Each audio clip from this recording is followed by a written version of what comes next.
তোমালোকে গণিত বিষয়টোক ভয় কৰা নেকি আৰু সহজভাৱে শিকিব বিচাৰা নেকি? তেনেহ'লে ৱেলকাম টু মেথ নাও।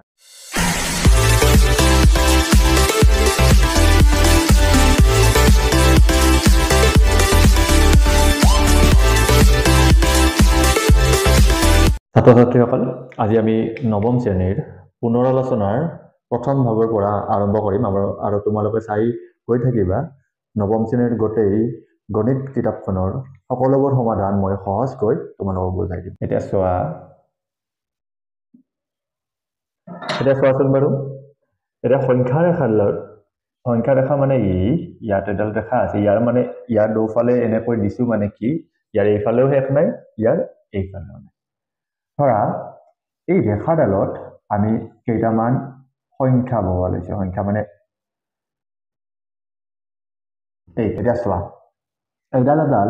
ৰেখা য'ত ইয়াৰ কোনো শেষ নাই, এইফালে দিছো নহয়। গতিকে এই ৰেখাডালত আমি কেইটামান সংখ্যা লিখি ললো, এইফালে আৰু যাব পাৰে, আমি দিয়া নাই। এতিয়া চোৱা, এই সংখ্যাবিলাক আমি সাধাৰণতে বস্তুবিলাক গণনা কৰাৰ কাৰণে ব্যৱহাৰ কৰো। যে আমি এঠাইত থিয় হৈ আছো বা এঠাইত এখন মিটিং আৰম্ভ হৈ আছে, তাত যদি আমি মানুহবিলাক গণিব লাগে, তাত কি কৰিব লাগিব, যে কেনেকৈ গণিম, 1 2 3 4 বা 1 2 3 4 এনেকৈ ষ্টাৰ্ট কৰিম। গতিকে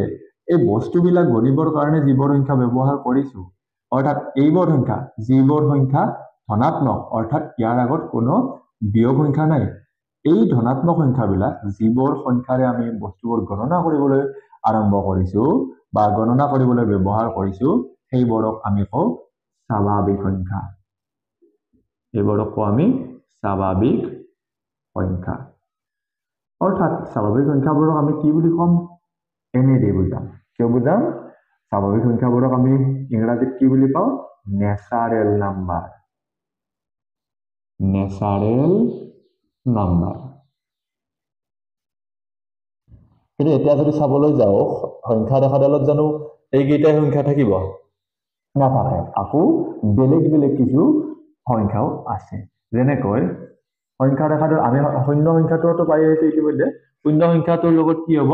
যেতিয়া এই শূন্য সংখ্যাটো আমাৰ গণনা কৰিবলগীয়া, অৰ্থাৎ গণনা কৰোঁতে যিবিলাক সংখ্যা ব্যৱহাৰ কৰিছো, সেইবিলাক সংখ্যাৰ লগত যদি শূন্য সংখ্যাটো আহি যায়, তেতিয়াহ'লে এই গোটেইখিনিকে আমি কি বুলি ক'ম, পূৰ্ণ সংখ্যা। অৰ্থাৎ আমি কি বুজিলো, যে পূৰ্ণ সংখ্যাবোৰত কি আছে, স্বাভাৱিক সংখ্যাবোৰ আছে, লগতে পূৰ্ণ সংখ্যাত আকৌ কি সংখ্যাটো আছে, শূন্য সংখ্যাটো আছে। এতিয়া আমি পূৰ্ণ সংখ্যাটোক কিৰে বুজাম, W ৰে বুজাম। অৰ্থাৎ পূৰ্ণ সংখ্যাটোক আমি ইংৰাজীত কি বুলি জানো, হোল নাম্বাৰ। কি নাম্বাৰ বুলি জানো, হোল নাম্বাৰ। সেইকাৰণে আমি W ৰে বুজাম। এটা চোৱাচোন, এটা সংখ্যা ৰেখাত জানো শূন্য বা এই আমাৰ ধনাত্মক, অৰ্থাৎ গণিবলৈ ব্যৱহাৰ কৰা সংখ্যাবোৰে থাকিব? নাথাকে। ইয়াৰ উপৰি আৰু কিছুমান সংখ্যা আছে, কেনেকুৱা, যিবিলাক আমি বিয়োগাত্মক, অৰ্থাৎ ঋণাত্মক আকাৰে পাওঁ। অৰ্থাৎ এই স্বাভাৱিক সংখ্যাবিলাকৰ বিপৰীত, অৰ্থাৎ 1 -1, 2 -2, 3 -3, এনেকৈ আমি বিভিন্ন সংখ্যা পাই যাম। আৰু এইবিলাক যদি প্ৰথমখিনি যদি চাওঁ, অৰ্থাৎ স্বাভাৱিক সংখ্যাবিলাক ধনাত্মক সংখ্যা, আৰু এইবোৰ যদি চাবলৈ যাওঁ, এইবোৰক আমি কি বুলি পাম, ঋণাত্মক সংখ্যা। এইখিনিক আমি কি বুলি পাম, ঋণাত্মক সংখ্যা। অৰ্থাৎ এতিয়া চোৱা, যে ইয়াত কি পালো, ধনাত্মক সংখ্যা মানে আমাৰ স্বাভাৱিক সংখ্যাবোৰ, লগতে 0, আৰু তাৰ লগত কি পালো,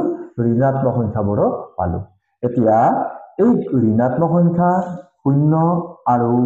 এই 1 2 3 4 5 এইবিলাক স্বাভাৱিক সংখ্যাবিলাক যে পালো, এই গোটেইখিনিকে আমি কি বুলি ক'ম, এই গোটেইখিনিকে আমি কি বুলি ক'ম, অখণ্ড সংখ্যা।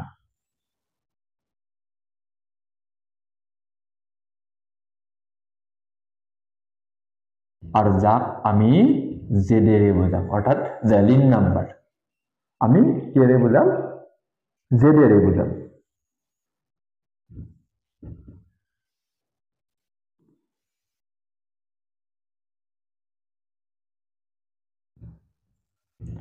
তোমালোকে এতিয়া নিশ্চয় বুজি পাইছা যে আমাক যদি প্ৰশ্ন সোধে যে স্বাভাৱিক সংখ্যাবোৰত সকলোবোৰ স্বাভাৱিক সংখ্যাই পূৰ্ণ সংখ্যা হয়নে তেতিয়া আমি গম পাম যে সকলোবোৰ স্বাভাৱিক সংখ্যাই পূৰ্ণ সংখ্যা হয় কাৰণ 1 2 3 4 5 এইবিলাক গণনা কৰিবলৈ যিমানবোৰ সংখ্যা আছে যাক শেষেই নাই এইবোৰ সংখ্যা পূৰ্ণ সংখ্যাৰ মাজত আছে কিন্তু আমাক যদি প্ৰশ্ন সোধে যে সকলোবোৰ পূৰ্ণ সংখ্যাই স্বাভাৱিক সংখ্যাই নে তেতিয়া আমি কি কম নহয় কাৰণ কিয় পূৰ্ণ সংখ্যাত শূন্য সংখ্যাটো আছে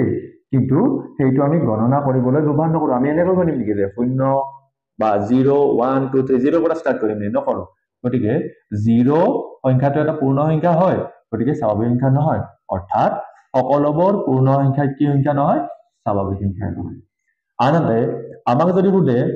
সকলোবোৰ পূৰ্ণ সংখ্যাই অখণ্ড সংখ্যা হয়নে তেতিয়া আমি কি কম সকলোবোৰ পূৰ্ণ সংখ্যাই অখণ্ড সংখ্যা হয় কাৰণ পূৰ্ণ সংখ্যাবোৰ অখণ্ড সংখ্যাৰ লগতে আছে কিন্তু আমাক যদি সোধে সকলোবোৰ অখণ্ড সংখ্যাই পূৰ্ণ সংখ্যা হয়নে তেতিয়া আমি কি কম যে নহয় কাৰণ পূৰ্ণ সংখ্যাবিলাক এইবিলাকে য'ত 0 1 2 3 4 অৰ্থাৎ শূন্যৰ সৈতে ধনাত্মক সংখ্যাবিলাক অৰ্থাৎ স্বাভাৱিক সংখ্যাবিলাক আছে কিন্তু যদি আমি চাবলৈ যাওঁ অখণ্ড সংখ্যাত বিয়োগাত্মক সংখ্যাবিলাকো আছে গতিকে বিয়োগাত্মক সংখ্যাবিলাকতো পূৰ্ণ সংখ্যা হ'ব নোৱাৰে গতিকে আমি কি কম যে সকলোবোৰ অখণ্ড সংখ্যাই পূৰ্ণ সংখ্যা নহয় তোমালোকে এইখিনি ভালকৈ তোমালোকে নোট ডাউন কৰি ল'বা এতিয়া যদি চাবলৈ যাওঁ ইতিমধ্যে পৰিমেয় সংখ্যা পাই আহিছো পৰিমেয় সংখ্যাবোৰত ধৰা আমি এটা এনেকৈ পালো এবাৰ এনেকৈ পালো ইয়াত চাবলৈ যদি যোৱা আমি তলৰ যিটো আছে তাক কি বুলি কম হৰ আৰু ওপৰত যিটো আছে তাক কি বুলি কম লব বুলি কম হয়নে এতিয়া যদি চাবলৈ যাওঁ এই যিটো ভগ্নাংশ আকাৰত আছে অৰ্থাৎ আমি কি পাইছো যে 3/2 অৰ্থাৎ ইয়াত কি হৈছে ভগ্নাংশ আকাৰত আছে এতিয়া যিবোৰ সংখ্যা ভগ্নাংশ আকাৰত প্ৰকাশ কৰিব পাৰি অৰ্থাৎ কি আকাৰত প্ৰকাশ কৰিব লাগিব p/q অৰ্থাৎ p/q মানে ভগ্নাংশ আকাৰত প্ৰকাশ কৰিব পাৰি তেনেবোৰ সংখ্যাক আমি কি বুলি কওঁ পৰিমেয় সংখ্যা বুলি কওঁ কিন্তু তাৰ মাজত এটা চৰ্ত আছে য'ত কেতিয়াও অৰ্থাৎ হৰটো অৰ্থাৎ কিউটো কেতিয়াও কি হ'ব নোৱাৰে শূন্যৰ সমান হ'ব নোৱাৰে কাৰণ কিয় নোৱাৰে যে শূন্যৰে যদি আমি এটা বস্তুক হৰণ দিওঁ তেতিয়াহ'লে তাৰ কোনো নিৰ্দিষ্ট মান আমি উলিয়াব নোৱাৰো গতিকে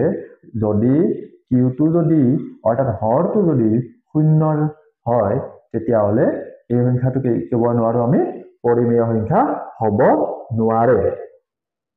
এইটো হয় কিন্তু যদি আমাৰ কিউৰ ঠাইত কিউটো শূন্য নহয় পিটো শূন্য হয় তেতিয়া কিন্তু আমি কি কৰিব পাৰো ইয়াক পৰিমেয় সংখ্যা বুলি ক'ব পাৰো কাৰণ আমি এটা শূন্য দিলো এতিয়া অকল শূন্য লিখিলো ইয়াৰ তলত একো নাই মানে তলত কিবা আছে জানো নাই কিন্তু ইয়াৰ তলত একো নাই মানে আমি কি ধৰিব পাৰো 1 ধৰিব পাৰো সেইকাৰণে আমি কি ক'ব পাৰো যে শূন্যটো এটা পৰিমেয় সংখ্যা হয় কিন্তু ভগ্নাংশ আকাৰত যদি লিখিলে যদি হৰৰ ঠাইত শূন্য আছে সেইটো কিন্তু কি হ'ব নোৱাৰে পৰিমেয় সংখ্যা হ'ব নোৱাৰে এতিয়া পৰিমেয় সংখ্যাৰে আকৌ ওলোটাটো কি আছে অপৰিমেয় সংখ্যা কি সংখ্যা অপৰিমেয় সংখ্যা আৰু যাক আমি ইংৰাজীত কি বুলি লিখো ইৰেচনেল নাম্বাৰ কি বুলি জানো আমি ইৰেচনেল নাম্বাৰ এতিয়া যদি চাবলৈ যাওঁ পৰিমেয় সংখ্যাবোৰক কি আকাৰত প্ৰকাশ কৰিব পাৰো p/q আকাৰত প্ৰকাশ কৰিব পাৰো কিন্তু অপৰিমেয় সংখ্যাবোৰক আমি p/q অৰ্থাৎ ভগ্নাংশ আকাৰত প্ৰকাশ কৰিব নোৱাৰো এতিয়া উদাহৰণ হিচাপে যদি আমি চাবলৈ যাওঁ আমি পালো √3 অৰ্থাৎ 3 আমি বৰ্গমূল জানো পাম যিহেতু 3 বৰ্গমূল নাপাম ইয়াৰ বৰ্গমূল নাপালে আমি সচৰাচৰ ইয়াৰ বৰ্গমূল নাই 3টো বৰ্গ সংখ্যা নহয় গতিকে ই এটা অপৰিমেয় সংখ্যা এতিয়া চোৱা √5 ৰ জানো কোনোবা বৰ্গমূল আছে নাই গতিকে √5 অৰ্থাৎ 5ৰ বৰ্গমূল নাই যিহেতু ইয়াৰ নিৰ্দিষ্ট মান আমি জানো পাম নাপাওঁ গতিকে ই কি নহ'ব পৰিমেয় সংখ্যা নহ'ব তেনেকৈ √7 √11 √23 এই সকলোবোৰ সংখ্যাবিলাকৰ আমি কি নাপাম বৰ্গমূলে নাপাম যদি নাপাম ইয়াক আমি পৰিমেয়কৰণো কৰিব নোৱাৰিম অৰ্থাৎ পৰিমেয় সংখ্যা বুলিও ক'ব নোৱাৰিম গতিকে এইবোৰ এটা এটা অপৰিমেয় সংখ্যা এইখিনি তোমালোকে নিশ্চয় বুজি পাইছা এতিয়া আমি কিছুমান নতুন বস্তুৰ বিষয়ে বা নতুন তথ্যৰ বিষয়ে আগবাঢ়ি 3.52 p/q আকাৰত এটা চোৱা এই তিনিটো আমি যদি সচৰাচৰ কোৱা ভাষাত ক'বলৈ যাওঁ তিনিটো এটা গটা সংখ্যা অৰ্থাৎ তিনিটোৰ তলৰ পিনে একো নাই মানে আমি এক আছে বুলি ধৰিব পাৰো গতিকে ইতিমধ্যে ই কি হৈ আছে p/q আকাৰত অৰ্থাৎ পৰিমেয় আকাৰত আছে দশমিকৰ পিছৰ খিনি আমি কেনেকৈনো পৰিমেয় কৰিম এটা চোৱা আমি যদি আমি কি কৰিব পাৰো যে আমাক 3.52 আছে আমাক যদি এই দশমিকটো পিছুৱাই নিব দিয়ে তেতিয়া কেইঘৰ পিছুৱাই নিব দিয়ে এঘৰ পিছুৱাই নিব দিয়ে অৰ্থাৎ একক দশকলৈকে নিব দিয়ে তেতিয়াহ'লে আমি 10 পূৰণ দিম 10 পূৰণ দিয়াৰ লগে লগে আমাৰ কি হৈ গ'ল দশমিকটো এঘৰ পিছুৱাই গ'ল এতিয়া এই ক্ষেত্ৰত যদি চাবলৈ যোৱা 3 দশমিক অৰ্থাৎ 3.52 আছে এইটোক যদি আমি ইয়াৰ কোনো অৰ্থ হলনি নোহোৱাকৈ ইয়াৰ কোনো মান হলনি নোহোৱাকৈ আমি বেলেগ ধৰণে লিখিবলৈ চেষ্টা কৰো কেনেকৈ লিখিম 3 প্লাস অৰ্থাৎ 3 প্লাস এই যেটো আছে দশমিকৰ পিছত কেইঘৰ আছে অৰ্থাৎ একক দশক দশকৰ ঘৰতে দশমিকৰ পৰা যদি চাও এটো কেইঘৰ আছে দশকৰ ঘৰত আছে আৰু ইয়াৰ পৰা চালে একক দশক দশকৰ ঘৰত আছে নে দশমিকটো গতিকে ইয়াৰ যদি অৰ্থ হলনি নোহোৱাকৈ অৰ্থাৎ মান হলনি নোহোৱাকৈ আমি লিখিব লাগে কি কৰিম যে 10/5 10/5 বুলি কিয় কলো যে এতিয়া এইটো কি বুজাব তলত 10 টো দিলু মানে যদি আমি 10 টো গুছাই দিও তেতিয়াহলে কি গম পাম যে ইয়াৰ পৰা দশকৰ ঘৰটা কি বহাব লাগিব দশমিক বহাব লাগিব এটা তেনেকৈ আমি যদি দুইটোক দশমিকটো উঠাই দিব লাগে দুইটোক গটা সংখ্যা হিচাপে ধৰিব লাগে তাৰ এটাই উপায় আছে যে দুইটোক যদি একক 10 শতকৰ ঘৰত দশমিক আছে নে শতকৰ ঘৰত যদি দশমিক আছে আমি কিমানেৰে হৰণ দিব লাগিব 100ৰে হৰণ দিব লাগিব দিলে এতিয়া কি হৈ গ'ল অৰ্থটো একে থাকিল মানটো একে থাকিল অৰ্থাৎ 100ৰে হৰণ দিয়া মানে যদি আমি 100 টো গুছাই দিব লাগে তেতিয়াহলে দশমিকৰ পৰা কিমান দিব লাগিব একক দশক শতক ইয়াত কি বহি যাব দশমিক বহি যাব অৰ্থাৎ এতিয়া যদি চাব যাও সাধাৰণতে আমি চাব যাও 3 10 এতিয়া কি কৰিছো 10/5 অৰ্থাৎ 10 টো গুছাই দিলে দশকৰ ঘৰত অৰ্থাৎ 5ৰ পৰা দশকৰ ঘৰত দশমিক বহি যাব হয়নে এতিয়া চাব যোৱা যে 100/2 অৰ্থাৎ 2 টো লিখি ললো এতিয়া চোৱাচোন 2 টোৰ পৰা কিমানত বহিব শতকৰ ঘৰত একক দশক শতক অৰ্থাৎ ইয়াৰ পৰা গৈ আমি এইখিনিয়ে পালো এতিয়া চোৱা এইখিনিক আমি কি কৰিব পাৰিম যে ইয়াৰ তলৰ ফালেটো একো নাই মানে আমি এক আছেই গতিকে আমি এইটো কি কৰিব পাৰিম 10 100 আৰু 1ৰ আমি লসাগু লওঁ আমিতো জানোৱে লসাগু যদি তিনিওটাৰে কোনোবা এটাক যদি বাকি দুটাৰে যায় তেতিয়াহলে আমি ডাঙৰটো ধৰিব পাৰিম যেটো হৰণ যায় এটো ধৰিব পাৰিম গতিকে 100 ধৰিম এতিয়া এৰে তলেদি 1 আছে নহয় এতেদি 100 কেইবাৰ যাব 100 বাৰ যাব আৰু সেইটোৰ লগত যিমান বাৰ হৰণ যাব সেইটোৰ লগত আমি লবটো পূৰণ দিম অৰ্থাৎ 3টো পূৰণ দিম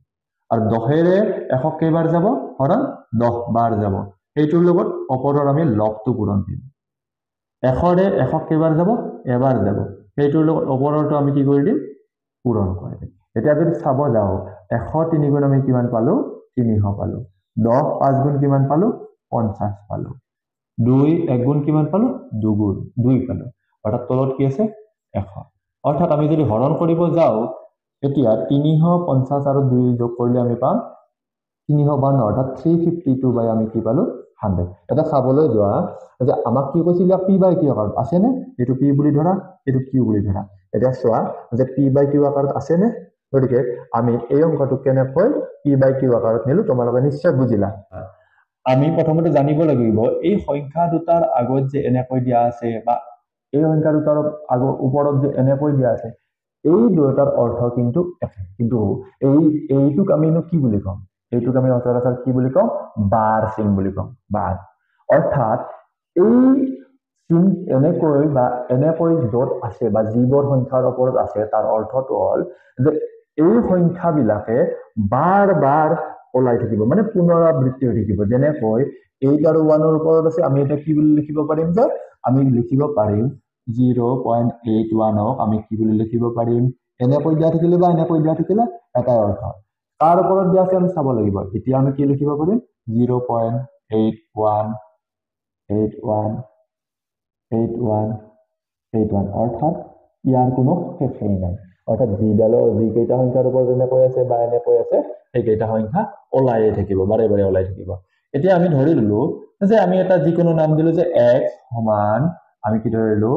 0.818181 এনেকৈ মানে ওলাই থাকিব এইটো দিয়া এক নম্বৰ আমি কাম কৰিলো নহয় ইয়াক কি নাম দিলো x নামেৰে নামকৰণ কৰিলো এটা চোৱা দ্বিতীয়তে তোমালোকৰ কামটো কি হ'ব যে আমি প্ৰথমতে চাব লাগিব যে দশমিকৰ পিছৰে অৰ্থাৎ দশমিকৰ পিছত বেলেগ সংখ্যা নোহোৱাকৈ যিকেইটা সংখ্যা আছে সেইকেইটা সংখ্যাৰ ওপৰতে যদি এই চিনডাল আছে বা এনেকৈ আছে তেতিয়াহ'লে যেইটা সংখ্যাৰ পুনৰাবৃত্তি ঘটিছে সেইকেইটা সংখ্যাক একেলগে আমি বাহিৰলৈ উলিয়াই আনিব লাগিব অৰ্থাৎ দশমিকটো আমি কি কৰিব লাগিব পিছুৱাই দিব লাগিব অৰ্থাৎ আমাৰ ভাষাত ক'বলৈ গ'লে গটা সংখ্যা কৰি ল'ব লাগিব অৰ্থাৎ আমি যদি চাব যাওঁ এতিয়া কেইটা সংখ্যাৰ পুনৰাবৃত্তি ঘটিছে দুটা সংখ্যাৰ পুনৰাবৃত্তি ঘটিছে গতিকে যদি একেলগে দশমিকৰ পিছত থকা সংখ্যা কেইটা একেলগে এই চিনডাল আছে তাক আমি একেবাৰে বাহিৰলৈ উলিয়াই আনিম অৰ্থাৎ দশমিক পিছুৱাই দিম একেবাৰতে অৰ্থাৎ চোৱা এই দশমিকটো যদি দুটা সংখ্যাৰ পুনৰাবৃত্তি ঘটিছে গতিকে এই দশমিকটো কক নিব লাগিব আমি যে ইয়াৰ পৰা কি কৰিব লাগিব একক দশক শতকৰ ঘৰলৈ নিব লাগিব অৰ্থাৎ আমি অলপ আগতে পাইছোৱে যে দশমিকটো যদি ধৰা আমি পাইছো যে 81 ইয়াৰ যদি দশমিকটো শতকৰ ঘৰলৈ নিব লাগে ইয়াৰ লগত আমি কি পূৰণ দিম 100 পূৰণ দিম দিলে আমি কি বুলি লিখিব পাৰিম 81 এইফালে দশমিকটো এইফালে বহিব এতিয়া এই ক্ষেত্ৰত যদি চোৱা এইফালে আমি তাৰ মানে 100 পূৰণ দিব লাগিল কিন্তু সমান চিহ্নৰ এটা ধৰ্ম আছে নহয় এইফালে দিলে হ'ব নেকি অকলে নহয় এইফালেও দিব লাগিব কাৰ লগত দিব লাগিব x ৰ লগত গতিকে আমি কি পাম এইফালে 100x মানে 100টো কাৰ লগত পূৰণ দিলো x ৰ লগত পূৰণ দিলো দিয়াৰ লগে লগে ক'লো নহয় ইয়াতো ধৰা 100 পূৰণ হ'ল হোৱাৰ লগে লগে এইফালে কি হৈ যাব দশমিকবোৰ কি হৈ যাব শতকৰ ঘৰলৈ অৰ্থাৎ একক দশক শতকৰ ঘৰলৈ পিছুৱাই গ'ল তাৰ মানে আমি কি পালো 2 নম্বৰত আমি কি পালো এনেকৈ পালো এটা তোমালোকে বেলেগ কাম একো নাই বহুত সহজ এইটো কেনেকৈ যে 2 নম্বৰ যেটো পাইছো তাৰ পৰা 1 নম্বৰ সমীকৰণটো আমি কি কৰি দিম আমি বিয়োগ কৰিম অৰ্থাৎ এইফালৰ পৰা এইফালটো বেলেগ কৰি দিয়ক আৰু এইফালটো বেলেগ কৰি দিয়ক অৰ্থাৎ 100ৰ পৰা যদি এটা x গুচি যায় আৰু 100টা বস্তুৰ পৰা এটা গলে 99টা নাথাকিব জানো 99টা নাথাকিব জানো গতিকে আমাৰ কিমান পাম 99 অৰ্থাৎ 99x এটা চোৱা এইখিনি দশমিকৰ পিছৰ এইখিনি আৰু এইখিনি একে গতিকে এইখিনি আৰু আমি নধৰো এইখিনি গল 0 হৈ গল এতিয়া দশমিকৰ আগৰখিনি চোৱাচোন 81ৰ পৰা আমি কি 0 বিয়োগ দিব লাগিব 0 বিয়োগ দিব লাগিব গতিকে আমি কি পাম 81 পাম এতিয়া আমিতো জানোৱে যে x ৰ লগত 99 টো পূৰণ হৈ আছে যেতিয়া সমান চিহ্নৰ আনটো দিশলৈ যায় তেতিয়া হলে তাৰ কি হৈ যায় পূৰণ হলে হৰণ হৰণলৈ পূৰণ হৈ যাব যোগ হলে বিয়োগ হ'ব বিয়োগ হলে যোগ হ'ব এতিয়া চোৱা এইটো পূৰণ হৈ আছে এইফালে গলে কি হৈ যাব হৰণ হৈ যাব এইটো পালো এতিয়া আমাৰ কিবা ধৰা মই বেকাকৈ লিখিলো তোমালোকে এনেকৈ লিখিবা এতিয়া যদি চাবলৈ যাও ইয়াত আমি দুয়োটা সংখ্যাৰে কিছুমান সৰু আমি কি কৰিব পাৰো বেলেগ সংখ্যাৰে হৰণ যায় গতিকে আমি চাও আমি যদি চাবলৈ যাও 9 * 9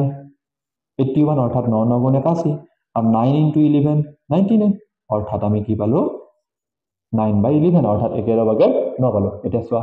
এই সংখ্যাটো তেতিয়া আমাৰ কি নাছিল p/q আকাৰত নাছিল কিন্তু এতিয়া ভগ্নাংশ আকাৰত পালো গতিকে এই সংখ্যাটোৰ পৰা ইয়াক পালো মানে এই সংখ্যাটোক আমি ভগ্নাংশ আকাৰত পালো p/q আকাৰত পালো অৰ্থাৎ ইয়াক আমি পৰিমেয়কৰণ কৰিলো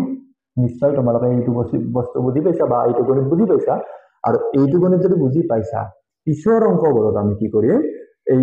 নিয়মটোৰে গোটেইবিলাক কৰিব পাৰিম সহজভাৱে কৰিব পাৰিম তাত আমাৰ প্ৰথম প্ৰশ্নটো দিয়া আছে বৰ্গমূলৰ দ্বাৰা ৰুটভাৰটো আনুমানিক কেই দশমিক স্থানলৈ নিবলৈ দিছে 2 দশমিক স্থানলৈ উলিয়াব দিছে প্ৰথমতে আমি বৰ্গ সংখ্যা জানিব লাগিব হয়তো তোমালোকৰ জানা তথাপিও মই এবাৰ কৈ দিছো যে বৰ্গ সংখ্যা মানে কি যে ধৰা আমি দুটা যদি একে সংখ্যা পূৰণ কৰি দিওঁ অৰ্থাৎ 2 দুটাই পূৰণ কৰি দিলো তেতিয়া আমি কি পাম 4 3 দুটাই পূৰণ কৰি দিলো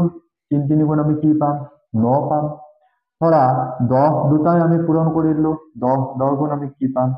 100 পাম এটা চোৱা এই দুটা একে সংখ্যা পূৰণ কৰোঁতে যিটো পাইছো এইটো এটা বৰ্গ সংখ্যা এইটো এটা বৰ্গ সংখ্যা আকৌ 9 টো এটা বৰ্গ সংখ্যা বা 100 টো এটা বৰ্গ সংখ্যা এটা বৰ্গমূল নেকি বৰ্গমূল মানে হল এই যিটো বৰ্গ সংখ্যা আমি পালো এই বৰ্গ সংখ্যাটো কি একে সংখ্যা দুটা পূৰণ কৰোঁতে পাইছিলো 2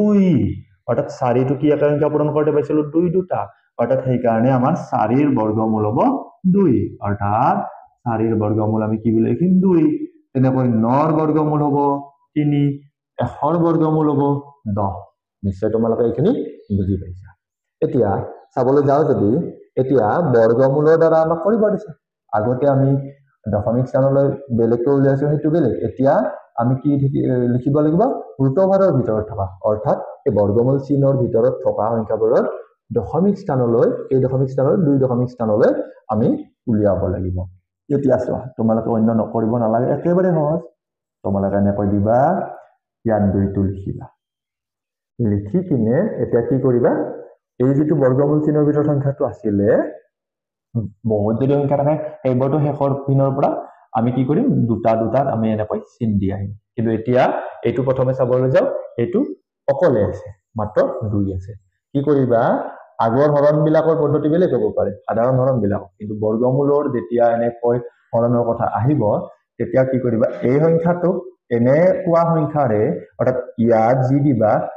ইয়াৰ লগত এনেকুৱা এটা সংখ্যা পাবা যিটোত আমি আগতেটো পাইছিলো আমি এনেকৈ নহবম জানো যদি আমি 14 পাও আমি কি কৰিব খুজিম 2 7 গুণ 14 এনেকৈ বহা মানে ইয়াত বেলেগ আছে যেইবাৰ গলে আমি সেইবাৰ হৰণ দি দিওঁ কিন্তু এইটো হেতু নিয়ম নহব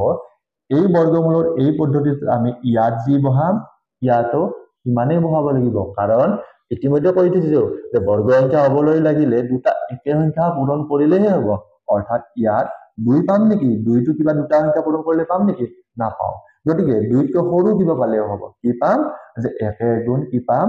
1 অৰ্থাৎ 1 * 1 = 1 এটা চোৱা পালো প্ৰথম নিয়মটো ইয়াত যি বহাবা ইয়াতো সেই বহাবা তেতিয়া ইয়াতো এই দুটা পূৰণ কৰিলে যি বহে ইয়াত বহিবই কিন্তু কথাটো হল কি যে যদি এইটোৱে ওলাই বেলেগ কথা কিন্তু ইয়াতকৈ ডাঙৰ ওলাব নোৱাৰে ইয়াতকৈ সৰু ওলাব লাগিব নহলে এইটোৱে ওলাব লাগিব এটা চোৱা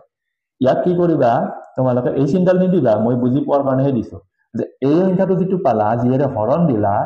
এইটো তললৈ নুমি আহিব এইবাৰ ইয়াত আহিব কিন্তু 1 হিচাপে নাহে ইনটু 2 অৰ্থাৎ ইয়াৰ দুগুণ হৈ ই নুমি আহিব কিমান হল 2 হল এতিয়া 2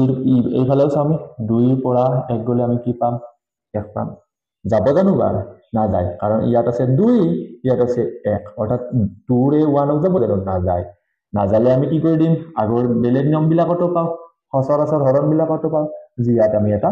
দশমিক বহাই দিম কিন্তু কথাটো হল আমি সাধাৰণ হৰণ বিলাকত এটা দশমিক দিয়াৰ ফলত ইয়াত কি বহি যায় এটা শূন্য বহি যায় কিন্তু আমি কৰি আছো বৰ্গৰ কথা আলোচনা কৰিছো গতিকে বৰ্গ মানে হল জোৰ গতিকে ইয়াত দশমিক দিয়াৰ লগে লগে ইয়াত এজোৰ শূন্য নমি আহিব এতিয়া চোৱা 100টোক এনেকৈ কৰা যে ইয়াত এটা কিবা বহুৱাবা 2 ৰ লগত কিবা এটা বহুৱাবা যেটো ইয়াতো বহাব লাগিব আৰু সেইটো হয়তো 100 হ'ব লাগিব নহয়তো আমি কি হ'ব লাগিব 100তকৈ সৰু হ'ব লাগিব ডাঙৰ হ'ব নোৱাৰে এটা চোৱা ইয়াত আমি 4 বহাই দিলো আৰু ইয়াতো আমি 4 বহাই দিলো কাৰণ 4 কৰি বেছি বহাব নোৱাৰো এতিয়া চাচোন 24 অৰ্থাৎ 24 * 4 = 96 96 পালো না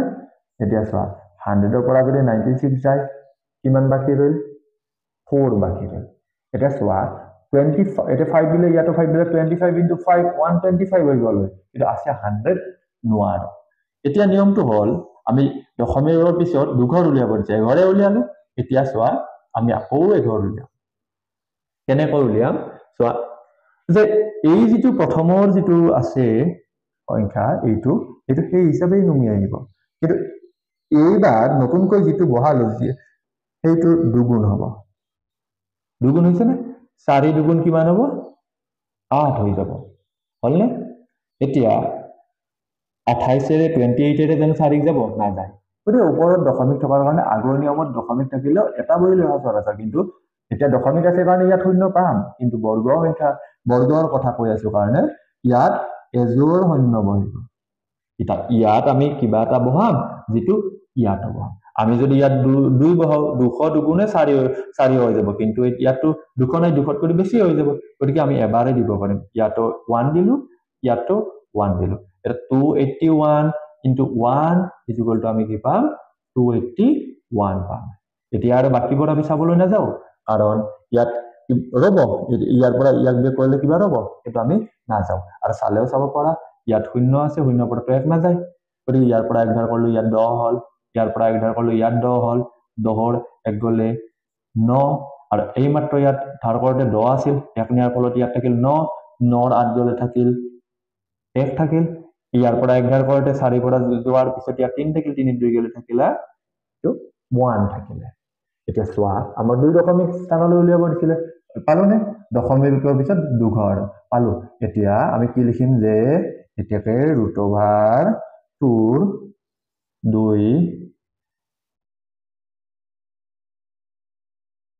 আনুমানিক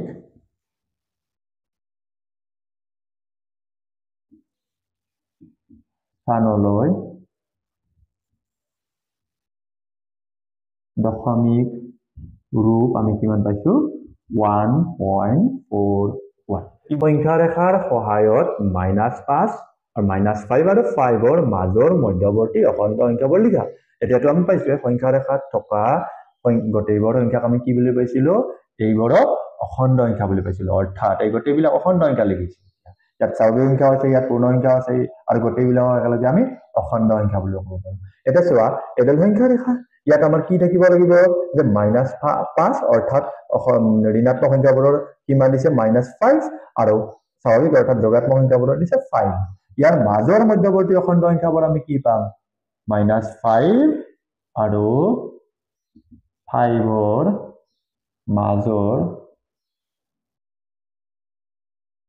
অখণ্ড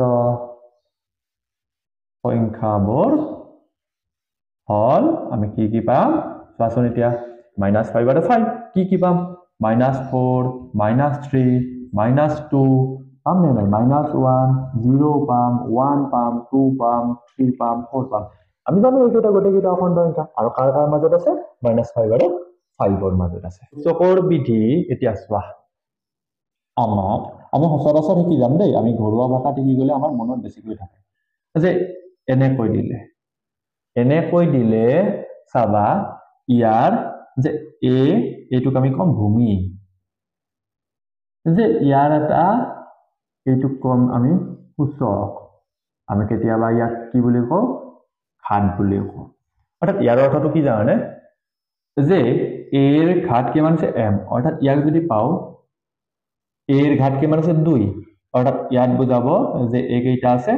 দুটা আছে আমি কি বুলি বুজাম যে ইয়াত একেইটা আছে দুটা আছে ধৰা এর ঘাত আমি 4 পালো অর্থাৎ ইয়াত আমি গম পাম কেইটা এ আছে 4টা এ আছে এতিয়া এইখিনি হল যে এইটো কি বুলি কয় যে এর ঘাত বা কি পাম আমি m পাম অর্থাৎ আমাক কৈছে যে এটা নিয়ম মতে আমি যদি চাব যাও সূচকৰ কিছুমান নিয়ম আছে যে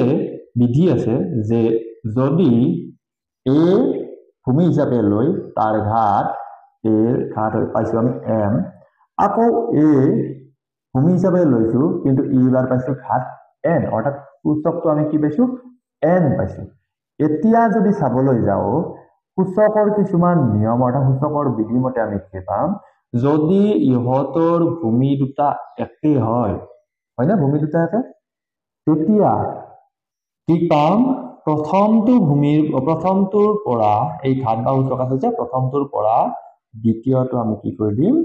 বিয়োগ কৰি দিম অৰ্থাৎ ভূমি কিন্তু একে হ'ব লাগিব মাজত হৰণ চিন থাকিলে বিয়োগ এতিয়া যদি ঠিক তেনেকৈয়ে মাজত যদি পূৰণ চিন থাকে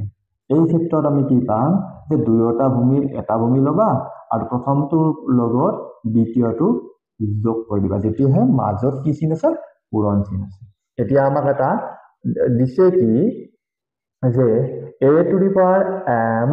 হৰণ a to the power n অৰ্থাৎ টু দি পাৱাৰ বুলি মাতো ইয়াক a to the power m অৰ্থাৎ m ৰ ঘাত কি আছে a ৰ ঘাত কি আছে m আছে ইয়াত কি আছে a ৰ ঘাত কি আছে n আছে আৰু ইয়াতে আমি কেনেকৈ মাতিব পাৰো a to the power m a to the power n এনেকৈ তো এইটো আমাক এইটো বুলি কি কৰিব দিছে এইটো সমান এইটো দিছে আৰু আমাক কি কৈছে যে m আৰু n সমান অৰ্থাৎ m ৰ ঠাইত তোমালোকে n ও লিখিব পাৰিবা দুটা সমান আৰু তেতিয়া প্ৰমাণ কৰিব দিছে যে a ৰ ঘাত যদি শূন্য হয় অৰ্থাৎ a টু দি পাৱাৰ 0 যদি হয় তাৰ মান সদায় বোলে 1 হয় আমি চাও এতিয়া আমাক কি দিছে যে a to the power m হৰণ a to the power n অৰ্থাৎ এইফালে দিছে a to the power m minus n এটা চাবলৈ যাও আমি যে হৰণ হৈ আছে নে নাই ওপৰত কি হৈ যাব a to the power m তলত কি হৈ যাব a to the power n আৰু এইফালে কি আছে a to the power m minus n এটা চোৱাচোন অলপ আগতে আমাক কৈছে নে নাই যে m ৰ ঠাইত আমি কি লিখিব পাৰো n ও লিখিব পাৰো গতিকে m ৰ ঠাইত ইয়াত কি দিলো n লিখি দিলো তলতো আমি কি লিখি দিলো এইটোতো আছে a to the power n আৰু এইফালেও আমি কি কৰি দিলো m ৰ ঠাইত আমি কি লিখি দিলো n লিখি দিলো আৰু ইয়াতো আছে আগৰ পৰা n এটা চোৱা যদি ওপৰে তলে দুটা সমান আছে এই দুটা আমাৰ কি খাই যাব কাট খাই যাব গলে এইটো আৰু এইটো কাট খাই গলে আমি কি পাম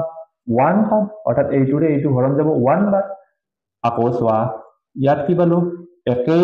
একেই বস্তুৰ যদি দুটাৰ মাজত যদি আমি বিয়োগ কৰো তেতিয়াহলে তাৰ মান সদায় আমি কি পাম 0 পাম অৰ্থাৎ আমি পালো নে যে a to the power 0 equal to আমি কি পালো 1 পালো এইটো আমাৰ প্ৰমাণ কৰা হ'ল নিশ্চয় তোমালোকে এইটো বুজি পাইছা একেবাৰে সহজ কাৰণ ইয়াত লিখি দিবা আমি ইয়াত m ৰ ঠাইত কিয় লিখিছো আমাক প্ৰশ্নতে দিছে যে তোমালোকে m ৰ ঠাইত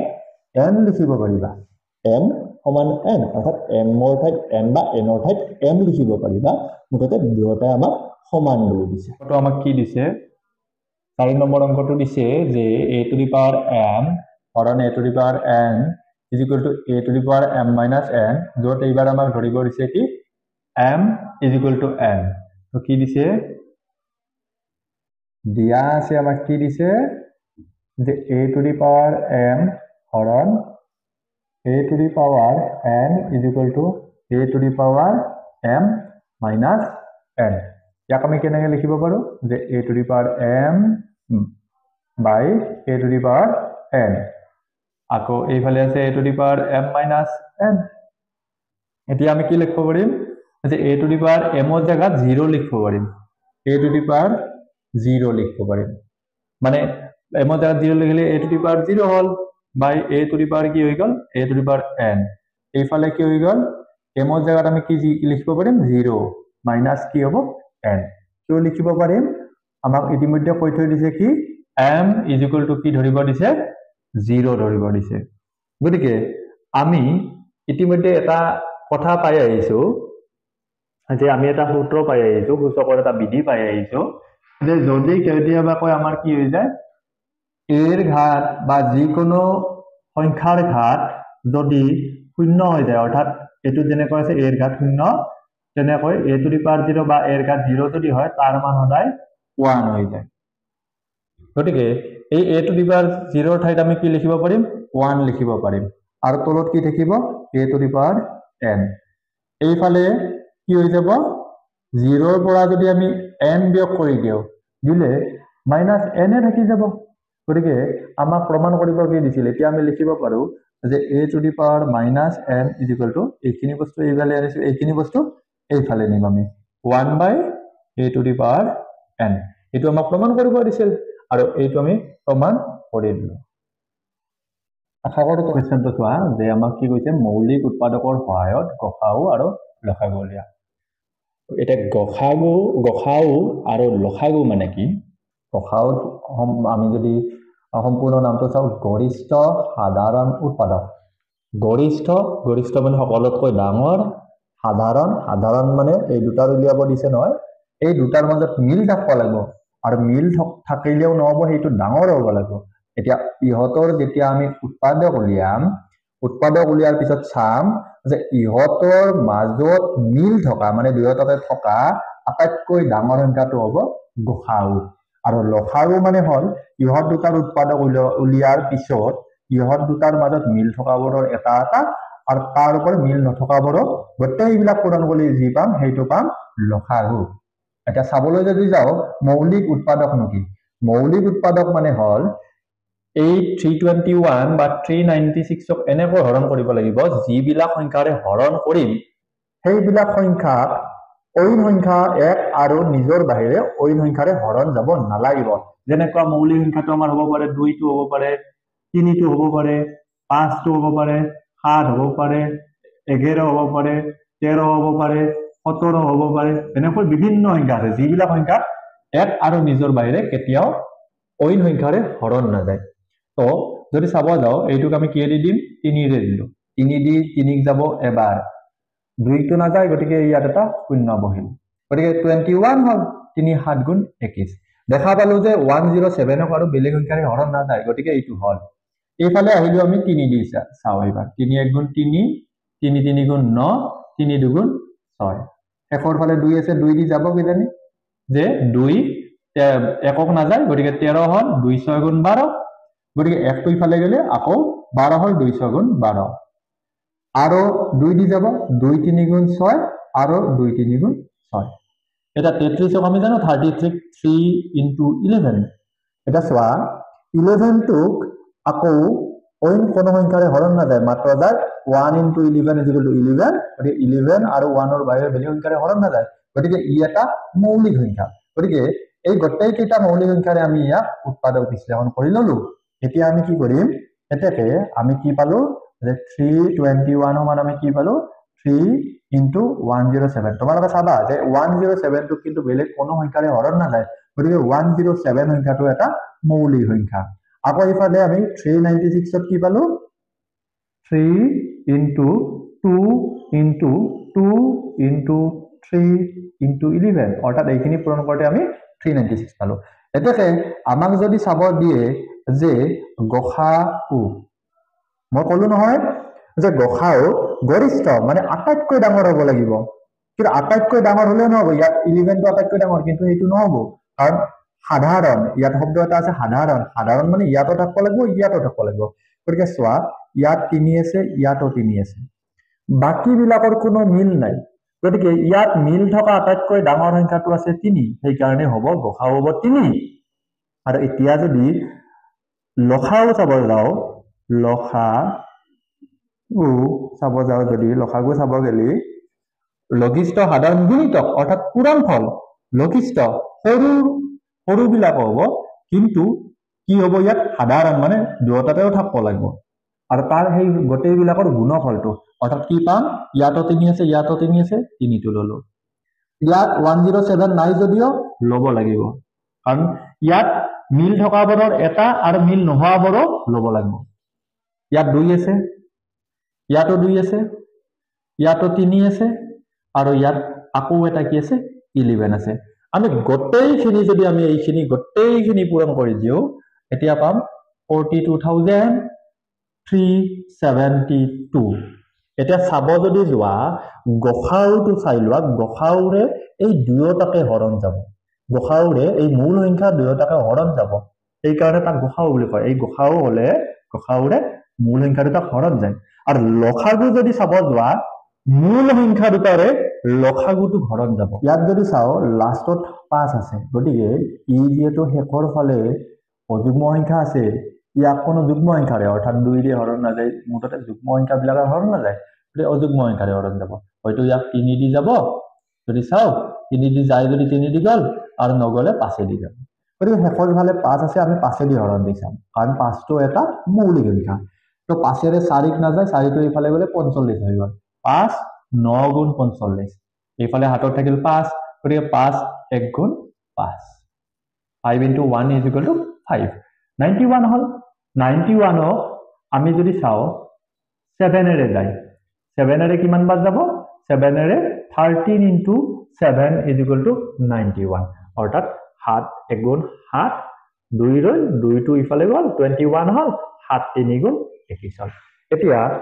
455 ক আমি কি পালো 455 পালো 5 into 7 into 13 লক্ষ্য কৰা যদি গম পাবা 5 ৰ কোনো 1 আৰু 5 ৰ বাহিৰে বেলেগে হৰণ না যায় 7 ক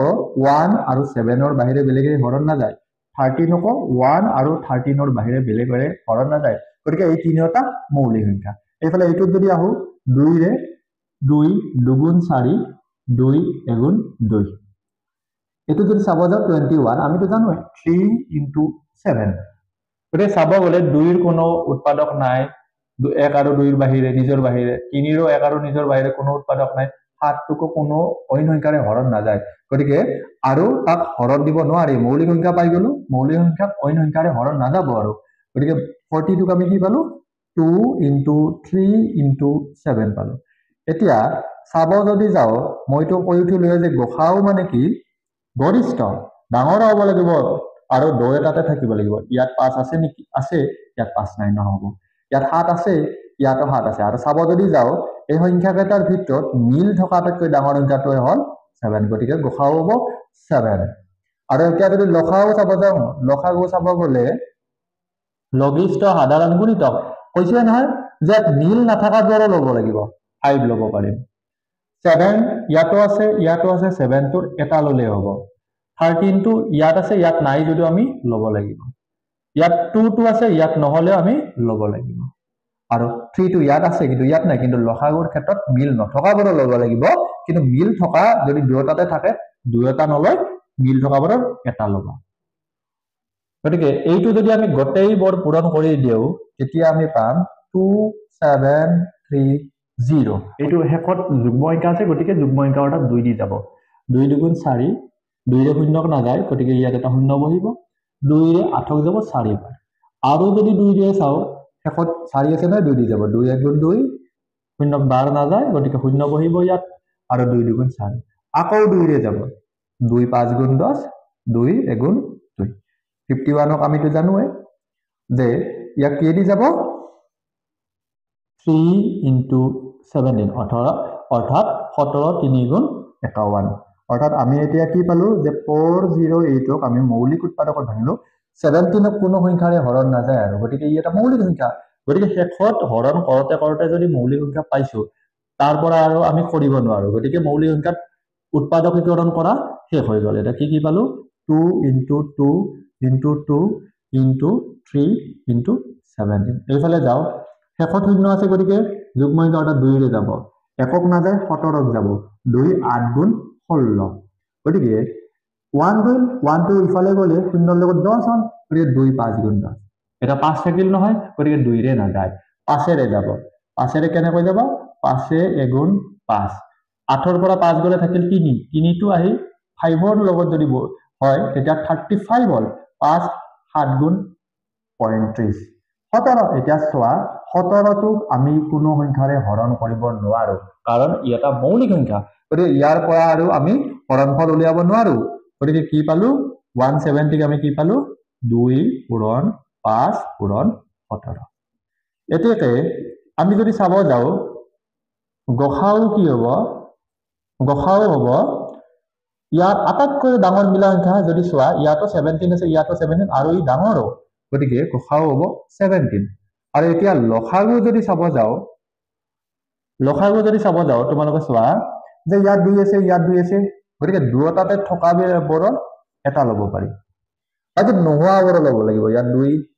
ইয়াতো 2 ল'ব লাগিব আৰু ইয়াত 3 আছে 3 ল'ব লাগিব 17 দুটা আছে নহয় 17 দুটাৰ আমি 17 এটাহে ল'ব পাৰিম বাকি ইয়াত 5 আছে কিন্তু ইয়াত নাই কিন্তু লসাগুৰ ক্ষেত্ৰত নিমিলিলেও ল'ব লাগিব দুটাত নহলেও ল'ব লাগিব এতিয়া আমি কি পাম এইটো পূৰণ কৰিলে আমি পাম 2040 নম্বৰ 7 টো চোৱা কি দিছে 2/11 অৰ্থাৎ 11/2 আৰু 6/1ৰ মাজৰ দুটা পৰিমেয় সংখ্যা উলিওৱা ইয়াক বহুটা নিয়মত কৰিব পাৰি আমি এটা সহজ নিয়মত কৰিব চাও প্ৰথমতে তোমালোকে কি কৰি লবা দেখিছানে যে পৰিমেয় সংখ্যা উলিয়াব লাগিলে দুয়োটাৰে হৰ বিলাক আমি একে কৰি ল'ব লাগিব আৰু একে কৰাৰ নিয়মটো একেবাৰে সহজ তোমালোকে এনেকৈ লিখি লবা এনেকৈ লিখি ললা এতিয়া কি কৰি দিবা যে ইয়াৰ যেটো হৰ আছে ইয়াত বহাই দিবা আৰু ইয়াৰ যেটো হৰ আছে ইয়াত বহাই দিবা 11 into 6 is equal to আমি কি পাম 66 6 into 2 is equal to কিমান পাম 12 এইফালেও কি পাম 11 into 6 is equal to 66 11 into 1 is equal to 11 এগুলা এতিয়া দহটাৰে হৰ কি হৈছে একে হৈছে এটা কেইটা পৰিমেয় সংখ্যা উলিয়াব দিছে দুটা এটা বুদ্ধি কৰিবা তোমালোকে যদি দুটা উলিয়াব দিয়ে এতিয়া চাবা যে আমি কি বুলি লিখিম যে 11/66 আৰু 12/66 or হৰক মানে হৰ মানে এইটো হৰক দুটা যদি উলিয়াব দিয়ে 2 + 1 যেটা উলিয়াব দিয়ে তোমালোকক কিমান +1 কৰি দিবা ইমান যুক্ত কৰি লৈ এটা চাবা মানে আমি কি কৰি দিম এটা প্ৰথমতে আমি 11/66 লিখি দিম আৰু ইয়াত কি কৰি দিম 12 আমি কি লিখি দিম 66 বাকি একো নাই একেবাৰে সহজ এটা চাবা ইমান সহজ বুলি এতিয়াহে গম পাবা যে লিখি লবা 11/66 12/66 এতিয়া আমি 2 + 1 মানে কি পাম 3 অৰ্থাৎ ইয়াত 3 পূৰণ দিয়া ওপৰতো 3 দিব লাগিব আৰু ইয়াতো 3 দিব লাগিব ইয়াতো 3 দিব লাগিব কাৰণ তলত যি দিয়ে ওপৰতো দিব লাগিব এতিয়া 66 * 3 কিমান হৈ যাব 6 × 3 = 18 8 হাতে গলে 6 × 3 = 18 কে 19 ওপৰত কি হল 11 * 3 33 এইটো 66 * 3 একে হ'ব হৰবিলাক একে দেখিব লাগিব 12 * 3 = 36 এতিয়া চোৱা 33 আৰু 36 ৰ মাজত দুটা আছে কি আছে 34 আৰু 35 এটা পাম 34/198 আৰু এটা পাম 35/198 ইমান হয় তোমালোকে এটা বুদ্ধি কৰিবা যে ইয়াত যদি 7টা আমাক উলিয়াব দে এই দুটাৰ জায়গাত যদি আমাৰ দুটাৰ ঠাইত যদি আমাক কয় যে 7টা উলিয়া 7 + 1 কৰি দিবা অৰ্থাৎ হৰৰ লগত 8 পূৰণ দিব লাগিব যে যেইটা উলিয়াব দিব তোমালোকক যিমানটা উলিয়াব দিব সিমানটাৰ লগত এক যোগ কৰি দিবা সেই নম্বৰ 7 এটা দিছে সৰল কৰিব দিছে কি দিছে যে √, মানে বৰ্গমূল চিহ্নৰ ভিতৰত আছে নহয় 10টো √10 * √5 যোগ এটো আমাক সৰল কৰিব দিছে কিন্তু ধৰিব দিছে কি এটা মান দিছে যে √2 যদি আমি পাও ইয়াৰ মাজত তেতিয়ালে √2ৰ মানটো ধৰিব দিছে 1.41 আৰু ধৰি কিনে আমাক কি কৈছে যে ইয়াৰ আসন্ন মান অৰ্থাৎ দশমিকৰ পিছত যিখিনি মান ওলাব কি ওলাব অৰ্থাৎ গোটেইখিনিৰে মান কি ওলাব আৰু দশমিকৰ পিছৰখিনি কি মান ওলাব এইখিনি গোটেইখিনি উলিয়াব দিছে আমাক আমি চাও এতিয়া চাম যে কি দিছে আমাক √10 * √5 তাৰ আগত আমি এটা কথা শিকিলো যে আমি জানো এইখিনি তোমালোকে লিখিব নালাগে মই বুজাই দিছো যে যদি √ৰ ভিতৰত থকা দুটা একে মানে √ৰ ভিতৰত আছে আৰু দুটা একে সংখ্যা দুটাকে যদি পূৰণ কৰি দিও ইয়াক আমি লিখিব পাৰো √5² অৰ্থাৎ যদি এনেকুৱা √5² থাকে তেতিয়ালে এই সংখ্যাটোৰ পৰা √দাৰ উঠি গৈ সংখ্যাটো বহি যায় তোমালোকে বুজি পালা এতিয়া আমিও এইটো কিবা বুদ্ধি কৰিব পাৰিম নেকি যে √5 দুটা কৰিব পাৰিম নেকি হেতু চাব লাগিব জানো আমি কি জানো যে 10 টোক ভাঙিব পাৰিম 5 * 2 into √5 এতিয়া আমি কেনেকৈ লিখিব পাৰিম যে √5 into √2 into √5 আমি পালো কি পালো আমি ইতিমধ্যে কি পালো যে √5 দুটা পালো গতি √5 যদি আমি দুটা পাও তাৰ হলনি আমি কি লিখিব পাৰো 5 লিখিব পাৰো অৰ্থাৎ √ৰ চিহ্নডাল উঠি গল into √2 এতিয়া আমি কি পাম যে 5 into √2ৰ ঠাইত আমাক কি লিখিব দিছে 1.41 আমি ইয়াত ব্ৰেকেটত লিখি দিব পাৰিম যে √2ৰ মান আমাক ধৰিব দিছে 1.41 এটা কি পাম পূৰণ কৰিলে 5 * 5 5 * 4 = 20ৰ 0 হাতে গল 2 5 * 5 5 * 2 = 7 একক দশক শতকৰ ঘৰত দশমিক আছে গতিকে এইটোৱে উত্তৰ আশা কৰো তোমালোকে মোৰ এই ক্লাছটো ভাল পাইছা আৰু যদি ভাল পাইছা তেন্তে লাইক সাবস্ক্ৰাইব আৰু বন্ধুবৰ্গৰ মাজত শ্বেয়াৰ কৰি দিবা